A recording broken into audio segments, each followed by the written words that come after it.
함께 읽어볼 설교 본문을 말씀드리고 설교를 대하는 시간을 가져보도록 하겠습니다. 오늘 우리가 함께 읽어볼 설교의 본문 구절은 창세기 45장 5절 말씀이 되겠습니다. 창세기 45장 5절 말씀을 다 같이 한 목소리로 읽어보도록 하겠습니다. 당신들이 나를 이곳에 팔았다고 해서 근심하지 마소서, 한탄하지 마소서. 하나님이 생명을 구원하시려고 나를 당신들보다 먼저 보내셨나이다. 아멘. 저는 우리가 함께 읽은 이 창세기 45장 5절 말씀을 가지고 반드시 순종하게 하시는 하나님이라는 제목으로 순종의 인물로서 요셉에 관한 두 번째 시간을 오늘 갖고 함께 은혜를 나누기를 원합니다. 그러니 요셉에 대해서 살펴보고 그 안에서 깨달음을 얻을 뿐만 아니라 깨달은 바를 우리의 삶과 신앙에 적용하겠다라는 다짐, 그런 결심을 가지고 이 제목을 따라 읽어주시면 좋겠습니다. 반드시 순종하게 하시는 하나님, 반드시 순종하게 하시는 하나님. 아멘. 감사합니다. 자, 지난주에 이어서 오늘도 꿈의 사람 요셉에 관한 두 번째 이야기를 하려고 합니다. 자, 요셉을 꿈의 사람이라고 부르는 이유가 있죠. 성경에 나오는 요셉에 관한 기록에서 꿈에 관한 이야기를 빼놓고 그의 삶을 말하기가 쉽지 않습니다. 성경에 나오는 요셉과 그의 꿈 이야기는 크게 세 가지가 있습니다. 첫 번째 꿈은 형들과 아버지 앞에서 이야기했던 꿈, 요셉 자신이 꾸었던 두 개의 꿈을 이야기하고요. 아쉽게도 그렇게 꿈을 이야기한 뒤에 형들의 시기와 질투가 극에 다다라가지고 죽을 위기에 놓이기도 했고 결국에는 애굽, 곧 이집트로 팔려가게 됩니다. 두 번째 꿈은 그렇게 이집트로 팔려간 다음에 보디발이라고 하는 바로 곧 파라오의 친위대장의 집에서 집사가 되었습니다. 그런데 보디발의 아내가 유혹을 해왔잖아요. 그것을 뿌리치는 과정에서 억울하게 모함을 당하고는 감옥에 갇혔을 때 그곳에 있었던 사람들의 꿈, 그리고 그것에 대한 해석이 두 번째 꿈이 되겠습니다. 특별히 파라오, 곧 성경의 바로라고 기록된 이집트의 왕, 그들의 신하 중에서 술을 맡았던 관원, 그리고 떡을 맡았던 관원들의 꿈을 해석해 주게 됩니다. 그런데 요셉이 해석한 꿈대로 두 관원의 인생이 결정나게 됐습니다. 떡을 맡았던 떡관원은 죽음을 당했고 술을 맡았던 술관원은 복직이 돼서 파라오, 곧 바로의 시중을 다시 들게 된다라는 거예요. 두 관리 다 아주 중요한 요직에 있었던 사람입니다. 왕의 음식과 술을 먼저 입에 대보고 암살을 하는 것은 없는지, 독이 없는지 그것을 테스트하는 사람들이었기 때문에 아주 측근 중에 측근이었다고 할 수 있습니다. 아쉽게도 떡을 맡았던, 음식을 맡았던 관리는 죽음을 당했고 술을 맡았던 관료는 복직을 하게 됩니다. 이때 요셉은 이 술 맡았던 관원에게 자신을 좀 기억해 달라 이렇게 청을 하게 되지만 아쉽게도 술을 맡았던 그 관원은 요셉을 잊어버리고 말아요. 그리고 마지막 세 번째의 꿈은 우리가 가장 잘 아는 그 꿈을 말하는데 이집트의 왕 파라오가 꾼 꿈을 듣고 요셉이 해석한 것을 말합니다. 7년의 풍년 뒤에 있을 7년 동안의 기근에 대해서 어떻게 하는 게 좋겠다라는 해석과 함께 이집트 제국으로 하여금 이 7년 동안의 기근을 잘 대비하도록 했기 때문에 그 시기가 다른 주변에 비할 때 이집트 제국으로서는 크게 발전하고 부강하게 되는 계기가 됩니다. 왜냐하면 그 한 나라 이외에는 다들 기근을 대비할 수 없었기 때문에 그렇겠죠. 자, 이렇게 요셉의 삶과 꿈은 떼어서 생각할 수 없을 정도로 대단히 밀접한 관계를 갖는다라고 할 수 있겠습니다. 사실 꿈과 어떤 것을 연관짓는 모습은 우리 안에도 있어요. 그렇죠? 어제 꾼 꿈을 기억하시나요? 꿈자리가 뒤숭숭하십니까? 그래서 오늘 기분에 많은 영향을 끼치시나요? 어떻습니까? 그런 이야기를 하시는 분들도 많이 있고 또 태몽을 이야기하지 않을 수 없잖아요. 그렇게 우리도 우리의 실생활에서 꿈과 관련해서 여러 가지 영향을 주거니 받거니 하는데 요셉에게는 특별히 이 꿈이 조금 더 남달랐던 것 같습니다. 게다가 우리는 요셉이 꾸었던 이 세 가지의 꿈이 뭔가 특이한 점이 있다는 것을 발견하게 돼요. 그것이 무엇이냐 하면 첫째는 요셉 자신이 꾼 꿈에 대한 해석은 없다는 겁니다. 감옥에서 만났던 술관원의 꿈이나 떡관원의 꿈은 어떻게 될 것입니다. 그 꿈은 이런 의미입니다. 라고 요셉이 해석을 했어요. 그리고 이집트의 왕 파라오의 꿈도 해석이 있어서 7년 동안의 풍년 뒤에 다가오는 7년의 기근을 준비해야 한다는 솔루션이 있었단 말입니다. 자, 그런데 정작 요셉 자신이 꾼 꿈에 대해서는 해석이 없어요. 성경 어디를 찾아봐도 하나님이 알려주시지 않은 것인지 그 꿈에 대한 해석은 나와 있지 않습니다. 만약에 이 꿈에 대한 해석을 요셉이 했다라면 성경에 어떻게 기록되었을지 좀 궁금하기도 합니다. 그런데 한 가지 특이한 게 또 있습니다. 그것이 무엇이냐 하면 요셉의 상황이 그가 꿈을 꿨던 대로 전개되지 않았다라는 거예요. 자, 술 맡은 관원이나 떡 맡았던 관원의 경우에는 그들의 꿈을 요셉이 해석한 대로 삶이 전개됐잖아요. 바로의 꿈도 마찬가지입니다. 요셉이 해석한 대로 실제로 그런 일이 벌어졌어요. 그런데 요셉이 꾼 꿈은 그대로 실현되는 것처럼 보이지 않았다는 말입니다. 오히려 상황이 거꾸로 가는 것처럼 보였어요. 아버지와 형들이 요셉 앞에서 절을 하기는커녕 요셉 자신의 생명을 보장할 수 없는 위기 상황이 전개되고 맙니다.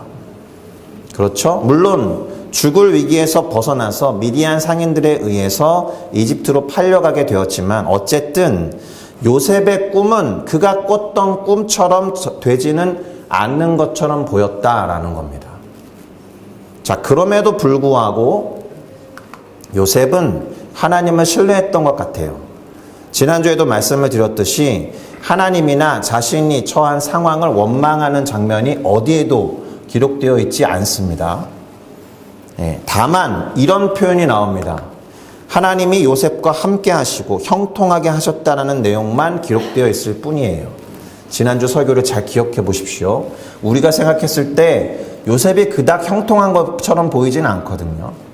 형들로부터 시기와 질투를 당했죠. 죽을 위기에 봉착했죠. 그 다음에 팔려갔죠. 그 다음에 하지도 않은 일 때문에 모함을 당했는데 그걸 누가 형통이라고 부르겠습니까? 그런데 성경은 너무나도 명확하게 하나님이 요셉과 함께 하셔서 그가 하는 모든 일이 형통했다. 심지어 그를 집사로 부렸던 보디발이 그것을 알아차릴 정도였다.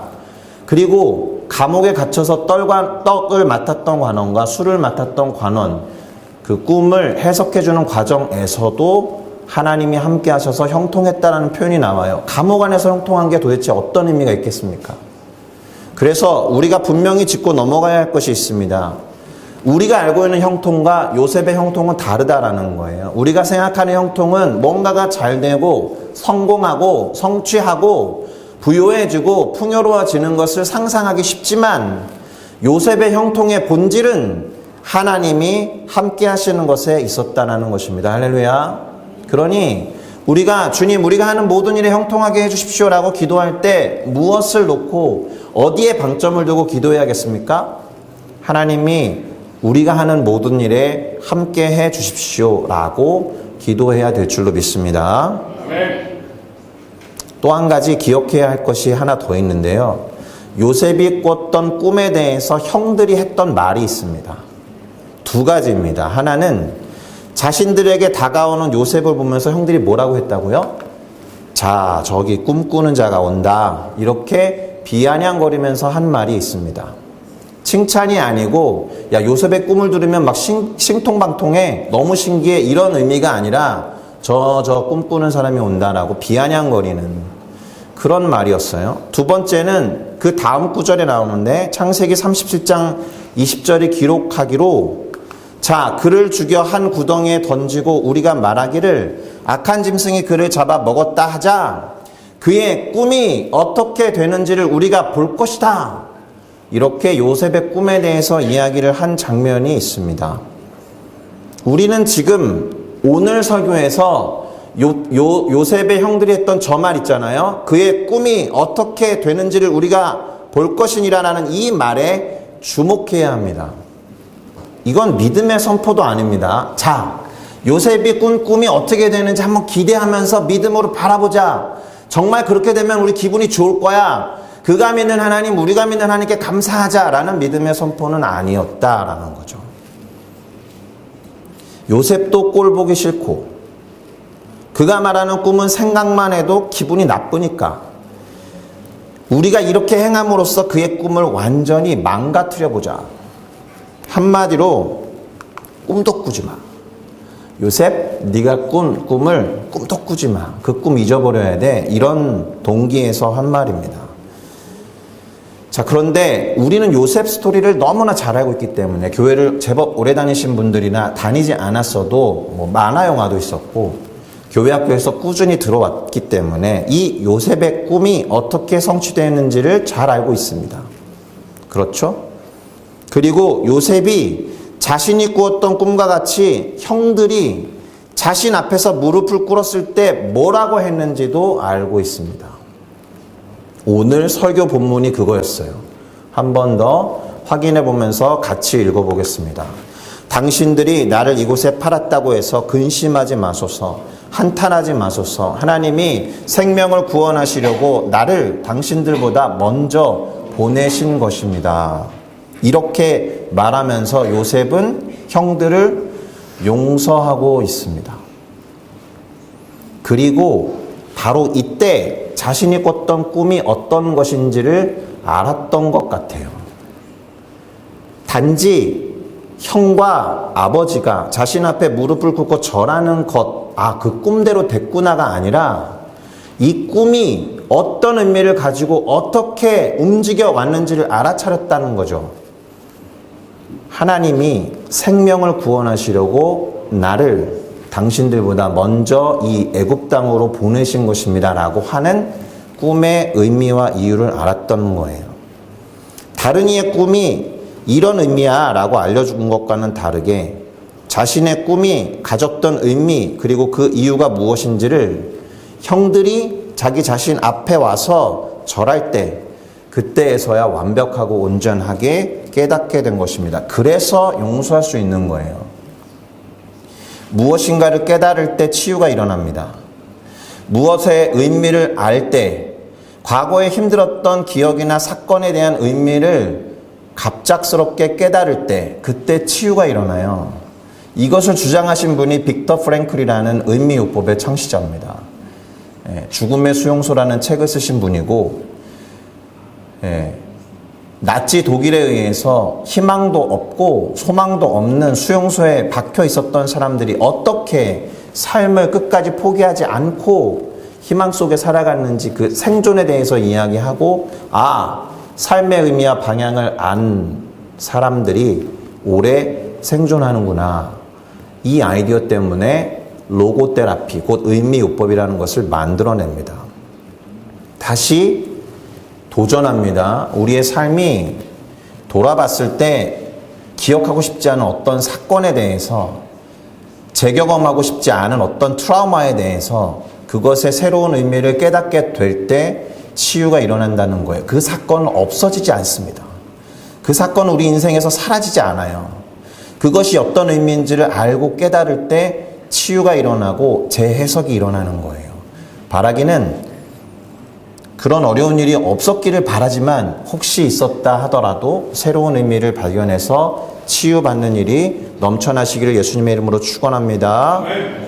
자, 이제 설교의 중반부를 향해서 넘어가게 되는데 이쯤에서 순종의 인물 시리즈로서 설교를 하면서 요셉의 이야기를 2번이나 하게 된 것과 관련된 이야기를 해보도록 하겠습니다. 오늘 설교 제목이 무엇이었습니까? 반드시 순종하게 하시는 하나님이라고 했잖아요. 물론 편의상 우리를 순종하게 하시는 하나님이라고 영어로 적어놨잖아요. God who necessarily makes us obey라고 했으니까. 오늘 본문에서 그러나 주목해야 되는 게 있습니다. 과연 누구를 순종하게 하시는 하나님인가? 요셉을 순종하게 하는 하나님은 아닐 거예요. 바로 요셉의 형들을 반드시 순종하게 하시는 하나님의 모습을 볼 수 있다라는 겁니다.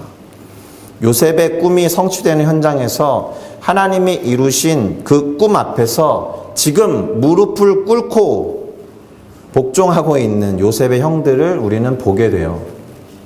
그러니 오늘 설교에서 순종이라고 할 때 순종의 주체는 요셉에 관한 것이 아니라 요셉의 형들에 관한 겁니다. 설교 제목과 같이 하나님은 어떻게든 순종하게 만드신다면 그 누군가 안에 요셉의 형들도 포함되어야 한다는 점에서 요셉의 형들은 어떻게든 순종하게 하나님이 만드실 것이다, 또 만드셨다라는 것을 우리는 알 수 있다라는 거예요. 왜요? 요셉의 형들이 아까 뭐라고 했다고요? 요셉의 꿈에 대해서? 자, 그 꿈이 어떻게 되는지 한번 보자. 정말 보게 됐죠. 야, 꿈도 꾸지 마라는 뉘앙스로 말했지만 그들이 말한 바대로, 그들이 요셉의 꿈에 대해서 했던 말대로, 자, 그의 꿈이 어떻게 되는지 보자. 그 문장과 같이 그들은 지금 요셉의 꿈처럼 요셉 앞에 무릎을 꿇고 굴복하고 있는 겁니다. 그런데 중요한 게 있습니다. 여기에 이유가 있다는 거예요. 이유가 뭐였습니까? 아까 읽었을 때 생명 때문에였습니다. 따지고 보면 하나님께 생명만큼 소중한 건 없어요. 이스라엘이라는 사람의 그 가족, 차후에는 큰 민족을 이루게 되는 이스라엘이라는 나라를 보존하시고, 왜냐하면 이 7년 동안의 기근을 잘 극복하지 못하면 죽어나갈 수 있거든요. 오늘날 우리가 카운트할 수 없는 아프리카의 기근으로 죽어가는 어린 영혼들이 얼마나 많은데요. 우리의 주목은 튀르키예, 시리아 쪽에서 벌어진 지진 때문에 지금 10만 명이 죽을 수도 있다라는 카운트를 하고 있는데, 사실은 그것 못지않게 지금도 기근 때문에 죽어가는 아프리카의 어린 친구들이 엄청 많거든요. 그러니까 사실 7년 동안의 기근과 흉년이 심했을 때 이스라엘이라는 가족이 생존했을 것이라는 보장을 할 수가 없어요.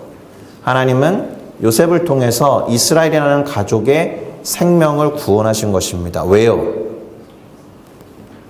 이스라엘의 후손, 특별히 유대민족의 후손, 그 계보를 따라 예수 그리스도가 태어나시고 그 예수 그리스도를 통해서 모든 인류가 구원을 얻어야 하기 때문에 그렇습니다. 할렐루야.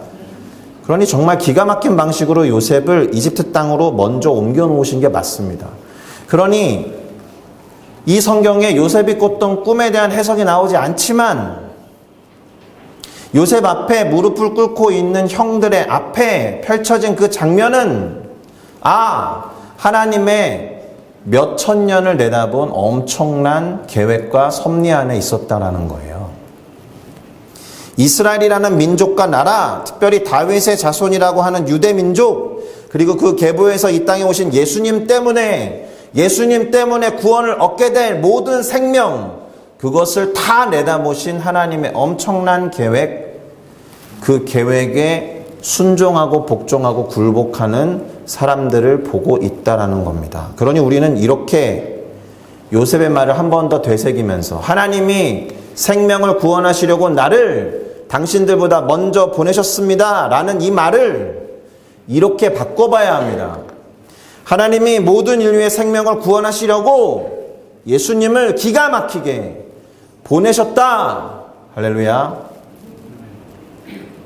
잠시 정리를 해보고 마무리하겠습니다. 꿈꾸는 자가 온다고 비아냥거렸던 형들이 요셉에게 몹쓸 짓을 하면서 했던 말, 곧 야, 그의 꿈이 어떻게 되는지를 우리가 볼 것이다 라는 이 말은 요셉 앞에서 아주 절묘하고 기가 막히게 그들이 절을 하면서 성취됐습니다. 하나님이 요셉에게 주신 꿈대로 된 거예요. 하나님이 그들을 그렇게 하도록 만드신 겁니다. 하나님이 요셉에게 꿈을 주셨고 당신이 함께 하시는 사람을 향한 계획을 이루어 가시는 것, 그것을 볼 수 있는 놀라운 장면이 아닐 수 없습니다.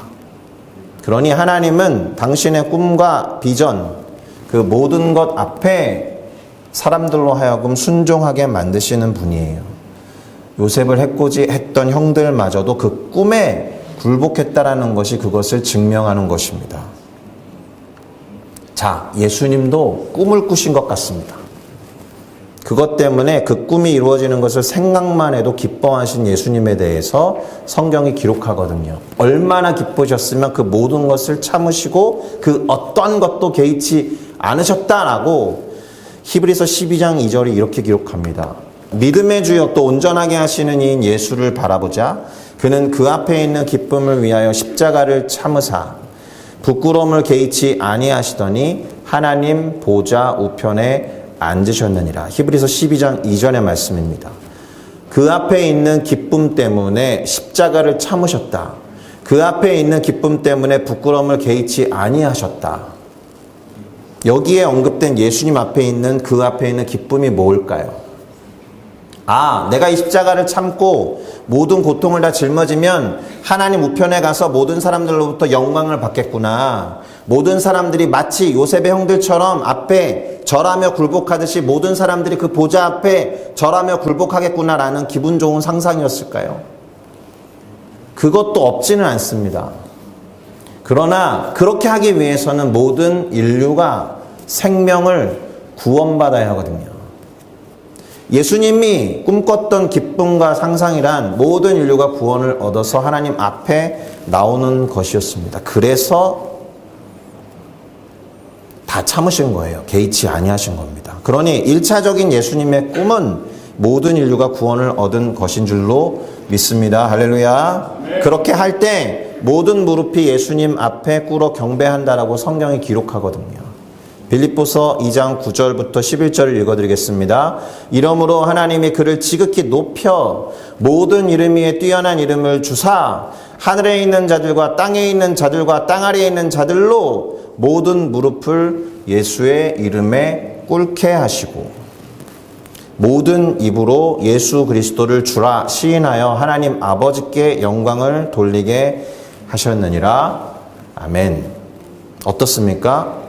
요셉의 이야기에서 예수님의 이야기가 보이십니까?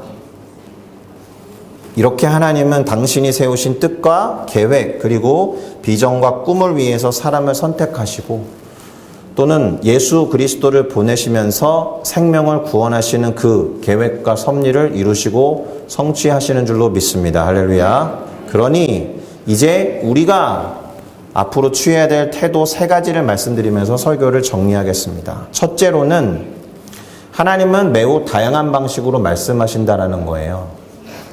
그러니 하나님이 말씀하시는 것을 듣는 방식을 제한하시면 안 됩니다.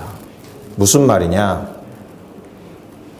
사람에 대한 어떤 감정 때문에 마치 요셉의 형들이 요셉에 대한 감정 때문에 저 꿈쟁이 온다. 저 꿈이 어떻게 되는지 보자라고 그의 꿈에 대해서 폄하하고 무시하려고 했던 것과 마찬가지로 우리가 알고 있는 어떤 사람의 감정, 어떤 사람에 대한 감정이나 또 좋지 않은 상황 때문에 그 사람을 통해서 말씀하시는 것을 함부로 무시하거나 함부로 대하는 잘못을 범하면 안 된다라는 거예요. 내가 원수처럼 생각하는 사람을 통해서도 하나님 말씀하실 수 있거든요. 요셉의 형들이 바로 그와 같은 잘못을 저지른 것입니다. 하나님의 뜻이라면 우리의 감정과 상관없이 그대로 될 것이고 그 앞에 무릎을 꿇고 순종해야 하는 상황이 벌어질 수 있다는 것을 늘 인식하셔야 합니다. 할렐루야. 둘째로는 하나님이 순종하시기 전에 우리가 기꺼이 하나님께 순종해야 합니다. 하나님이 순종하게 하시기 전에. 만약에 그렇지 않으면 우리는 요셉의 형들처럼 굴복될 수도 있어요. 우리 스스로가 기꺼이 하나님께 순종할 수 있어야 합니다. 할렐루야. 이 말에 전제가 필요합니다. 어떤 것입니까? 무엇이 하나님의 뜻인지 분별하고 알아차릴 수 있어야 합니다. 그래야 그것을 알려주시거나 그렇게 하시기 전에 기꺼이 순종할 수 있죠. 그러면 여기에도 또 다른 전제가 필요하죠. 무엇입니까? 하나님과 친밀한 관계에 있으셔야 한다. 무엇이 하나님의 뜻인지를 알 수 있으려면. 하나님과의 친밀한 관계를 회복하게 되기를 예수님의 이름으로 축복합니다. 아멘. 마지막으로 순종을 해야 하는 이유, 그리고 그 순종의 목적이 무엇인지 모른다라고 해도 일단 순종해야 할 때가 있다라는 걸 기억하셔야 돼요. 몰라도 순종해야 된다는 겁니다. 제가 젊은 친구들이랑 사역을 오래 해가지고 야 무조건 순종해, 무조건 믿어야 되는 말에 대한 약간 그런 거부감이 있거든요.